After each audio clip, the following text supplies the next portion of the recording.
सरकार और किसान नेताओं के बीच चली 7.5 घंटे तक बैठक, नहीं मिला कोई हल। अब 5 दिसंबर को होगी 5वें दौर की बात। कृषि मंत्री ने दिया आश्वासन, किसानों को चिंता हम समझ रहे हैं, हम चाहते हैं एपीएमसी मजबूत हो, एमएसपी को लेकर नहीं होगा कोई भी बदलाव। सूत्रों के हवाले से मिली खबर, सरकार कृषि के तीनों बिलों में संशोधन के लिए है तैयार। कृषि मंत्री नरेंद्र तोमर ने कहा, किसान अपना आंदोलन खत्म करे, सरकार का दरवाजा खुला है। ये एक व्यापक मुद्दा है, हम फिर से बात करेंगे। किसानों ने कहा कि एमएसपी पर पूरे देश में एक ठोस कानून बने। अगर कोई एमएसपी से नीचे खरीद होती है तो उस पर कानूनी कार्रवाई का कड़ा प्रावधान हो। किसानों की मांग है कि तीनों कानून वापस हों और एमएसपी नया कानून बने। जब तक मांग पूरी नहीं होती, आंदोलन जारी रहेगा।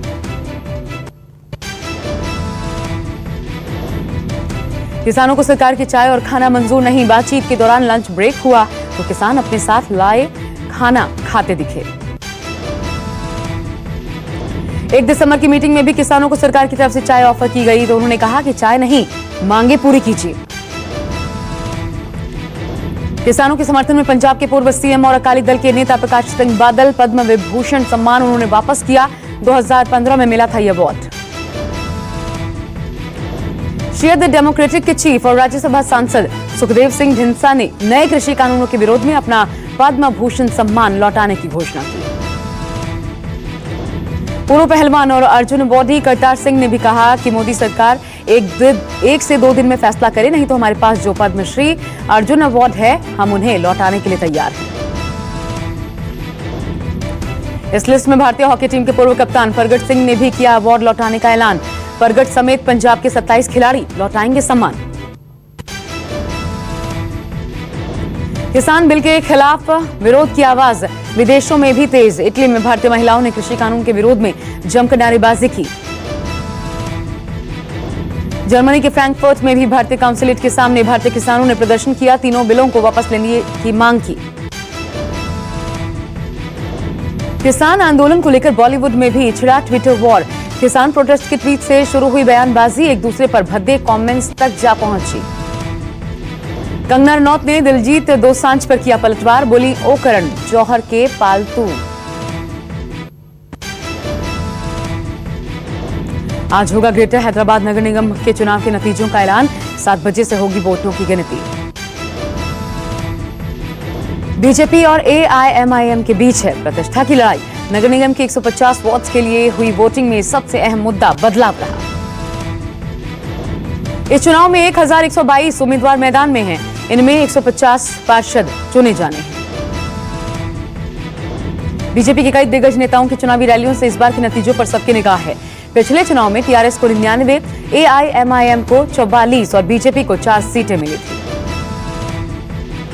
सूत्रों की माने तो 30 स्थानों पर मतगणना केंद्र बनाए गए हैं। 8152 कर्मियों को मतगणना के काम में तैनात किया गया है।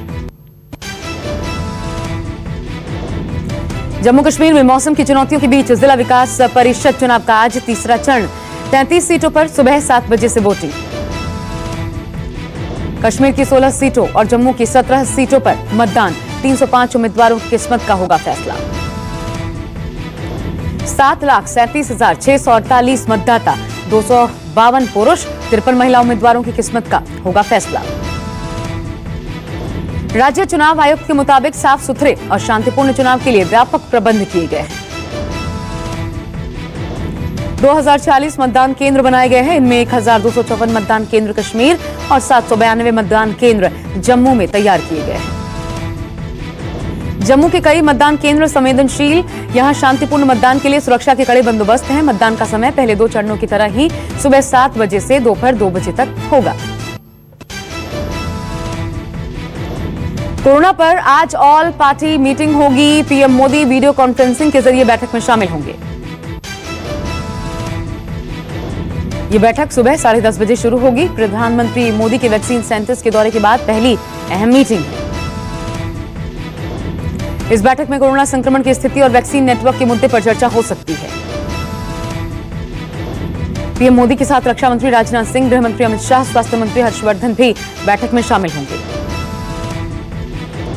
संसदीय कार्य मंत्री प्रहलाद जोशी और राज्य मंत्री अर्जुन राम मेघवाल भी इस बैठक में शिरकत करेंगे। ये बैठक ऐसे वक्त पर है जब दिल्ली में कोरोना के बढ़ते मामलों को देखते हुए संसद के शीत सत्र को बजट सत्र के साथ मिलाने पर चर्चा हो रही है। आरएसएस प्रमुख मोहन भागवत आज बिहार के दौरे पर 2 दिन तक बिहार में ही रहेंगे। आरएसएस चीफ मोहन भागवत पटना में अखिल भारतीय कार्यकारी मंडल की बैठक में शामिल होंगे। पूर्वांचल के राज्यों के संगठन की बैठक में भी हिस्सा लेंगे। आज सुबह 10:30 बजे आरबीआई गवर्नर शक्तिकांत दास करेंगे द्विमासिक कर्ज नीति का ऐलान। ब्याज दरों पर हो सकती है बड़ी घोषणा। हालांकि बढ़ती महंगाई के मद्देनजर इस बात के आसार कम हैं कि ब्याज दरों में कोई कटौती होगी। 12 बजे प्रेस कॉन्फ्रेंस करेंगे गवर्नर। आज मनाया जा रहा है नौसेना दिवस। 1971 को आज ही के दिन भारतीय नौसेना ने पाकिस्तान को तबाह किया था। 4 दिसंबर को ऑपरेशन ट्राइडेंट शुरू हुआ था। इसके तहत कराची के बंदरगाह पर बमबारी कर तहस नहस कर दिया गया था।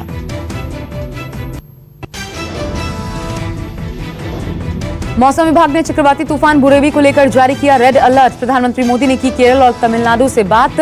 आज पहुंचेगा तूफान। तमिलनाडु और केरल के तटीय इलाकों में चक्रवाती तूफान बुरेवी का खतरा बरकरार। दोनों राज्यों में भारी बारिश की चेतावनी। मौसम विभाग के मुताबिक रामनाथपुरम तट पहुंचते पहुंचते कमजोर हुआ बुरेवी। देर रात तक उसी स्थान के आसपास लैंडफॉल की संभावना। 12 बजे तक मदुरै हवाई अड्डे पर उड़ान सेवाएं निलंबित। तुतिकोर हवाई अड्डा भी बंद रहेगा। चक्रवाती तूफान के चलते तमिलनाडु के 6 जिलों में अवकाश घोषित किया गया। सिर्फ जरूरी सेवाएं जारी। चेन्नई एयरपोर्ट पर पकड़ा गया लगभग 2 किलो सोना। पकड़े गए सोने की कीमत करीब 60 लाख रुपए। यूपी के कानपुर में एक नाबालिग के साथ रेप। लोको पायलट पर आरोप लगा। पुलिस ने मामला दर्ज कर जांच शुरू की। मुंबई के कांदीवली इलाके में एक ही परिवार के 3 लोगों ने खुदकुशी कर ली।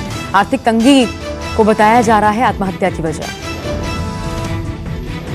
घटना कांदीवली में चारकोप के गांधीनगर इलाके की है। पिता और 2 बेटियों ने खुदकुशी कर ली। शव के पास से सुसाइड नोट भी बरामद। जयपुर में पीएफआई दफ्तर पर ईडी का छापा। 4.5 घंटे तक चली छानबीन। कई रिकॉर्ड्स जब्त। छापेमारी के बाद पीएफआई के कार्यकर्ताओं ने जयपुर में कार्रवाई के खिलाफ जमकर नारेबाजी की। बिहार के गया से भारी मात्रा में विस्फोटक बरामद हुआ। मौके पर पहुंचा बॉम्ब स्क्वाड। बम को डिफ्यूज किया।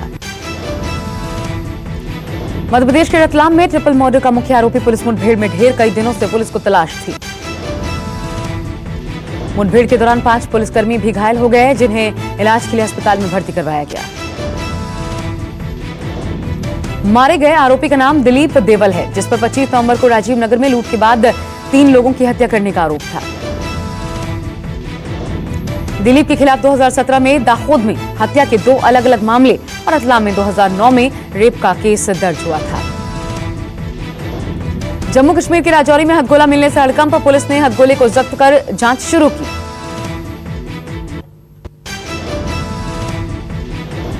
यूपी के बांदा में भीषण सड़क हादसा। 6 लोगों की मौत, 2 गंभीर रूप से जख्मी। घायलों का इलाज जिला अस्पताल में जारी। बस और टेम्पो के बीच हुई टक्कर। घटना शाम 7 बजे जमालपुर गांव के पास की है। भोपाल में कोरोना वॉरियर्स का चला पुलिस का डंडा। 3 दिनों से नियमित करने की मांग को लेकर धरने पर बैठे थे स्वास्थ्यकर्मी। करीब 6000 स्वास्थ्यकर्मियों को सरकार ने अप्रैल माह में विभागीय नियम के मुताबिक 3 महीने तक सेवाएं देने के लिए नियुक्त किया था। 2 बार से इनकी सेवाएं बढ़ाकर काम करवाया जाता रहा है और अब सेवाएं खत्म हो रही थी तो तमाम स्वास्थ्यकर्मी नियमित करने की मांग कर रहे थे। गैलेक्सी फोल्ड सीरीज से गैलेक्सी नोट को रिप्लेस करने की तैयारी। सैमसंग अपने पॉपुलर गैलेक्सी नोट सीरीज को कर सकता है बंद। चीनी कंपनी शाओमी के स्मार्ट टीवी मॉडल्स महंगे हुए। मिड रेंज टीवी अब पहले से मिलेंगे महंगे। इन्फिनिक्स Zero 81 आज भारत में करेगा एंट्री। मार्केट में पोको M2 Pro फोन को देगा चुनौती। चीन में जमकर हो रहा है आर्टिफिशियल इंटेलिजेंस का इस्तेमाल। 2024 तक अरबों का होगा artificial intelligence market. 4G game की लॉन्चिंग से पहले गूगल प्ले स्टोर्स ने मिलते जुलते नामों वाले गेम्स हटाए।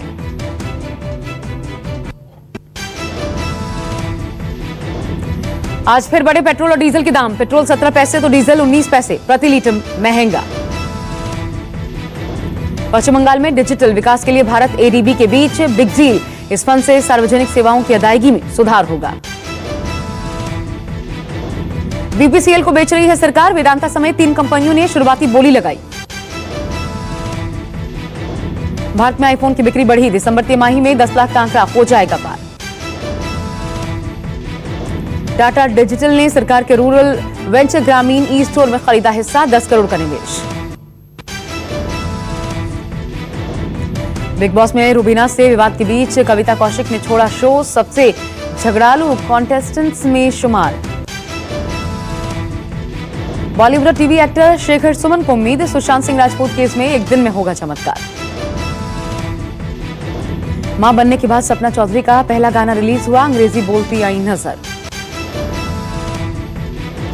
यूपी फिल्म सिटी प्रोजेक्ट के चेयरमैन राजू श्रीवास्तव बोले, हमारा मकसद मुंबई इंडस्ट्री को नुकसान पहुंचाना नहीं। इजराइल में राजनीतिक संकट गहराया। संसद भंग। पीएम नेतन्याहू की कुर्सी जाना तय। डोनाल्ड ट्रंप ने अभी भी नहीं मानी है हार। दोबारा वोटों की गिनती की मांग की। स्वीडन में एक मां ने अपने 29 साल के बेटे को लगातार कैद में रखा। शख्स के सारे दांत झड़ गए।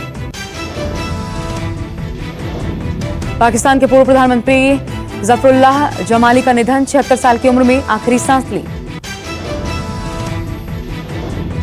जापानी संसद ने फैसला लिया, सभी नागरिकों को मुफ्त में लगेगा कोरोना का टीका। नमस्कार, मैं हूं मानक गुप्ता। अगर आपको हमारा ये वीडियो पसंद आया हो तो इसे लाइक और शेयर जरूर करें। और हाँ, हमें सब्सक्राइब और फॉलो करना ना भूलें ताकि आप देश और दुनिया की कोई खबर मिस ना करें। तो जुड़े रहिए हमारे साथ और देखते रहिए News 24।